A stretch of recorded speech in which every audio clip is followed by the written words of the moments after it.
Hello. अशा तऱ्हेने अग्निदेवाने यज्ञ मंडपात प्रकट होऊन दशरथ राजाला पायसदान दिले. वारे वा, अगदी अशा थाटात बोलत आहेस की जणू कोणी मोठा कीर्तनकारच आहेस. हो ना, मी पण मगाचपासून ऐकतेय. सगळे जण काय भारी भारी शब्द बोलत आहेत. म्हणे वेगळ्याच काळात गेल्यासारखं वाटतंय. निवेदन कथन करायचंय एक्सेट्रा एक्सेट्रा. खरं सांगू का, भारी भारी शब्द असं काही नसतं. गीत रामायण शिकताना इतके नवीन आणि वेगवेगळ्या शब्दांचे अर्थ कळाले की आता या शब्दांचं काहीच वाटत नाही. हो ना, पायसदान काय, सांगता काय, आणि तो कुठला रे शब्द ज्याला काही जण अपमान अपमान म्हणत होते? तो होय, या दानासी त्या दानाहून अन्य नसे उपमान. उपमान शब्द होता तो. उपमान म्हणजे तुलना, कंपॅरिझन. हो ना, आधी अपमान अपमान म्हणल्यावर इतकं हसू यायचं, पण आता अपमान आणि उपमान या शब्दातला फरक कळला. दशरथ राजाच्या तिन्ही राण्यांनी अग्निदेवाने दिलेला हा प्रसाद भक्षण केला आणि कौसल्या मातेच्या पोटी राम जन्मला. म्हणजे आता राम जन्मला ग सखे हे गाणं ऐकायचं आहे तर.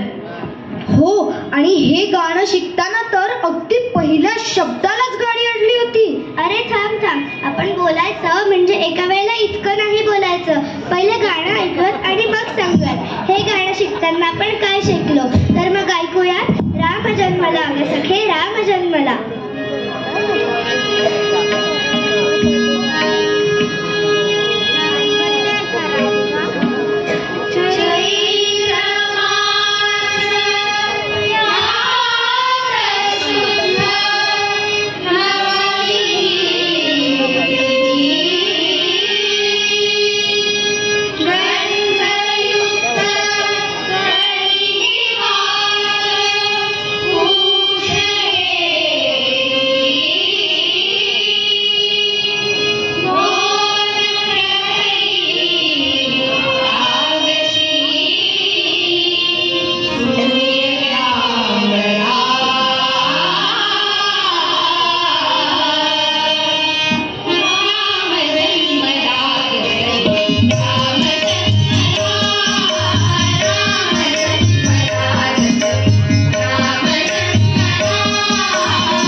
राम जन्म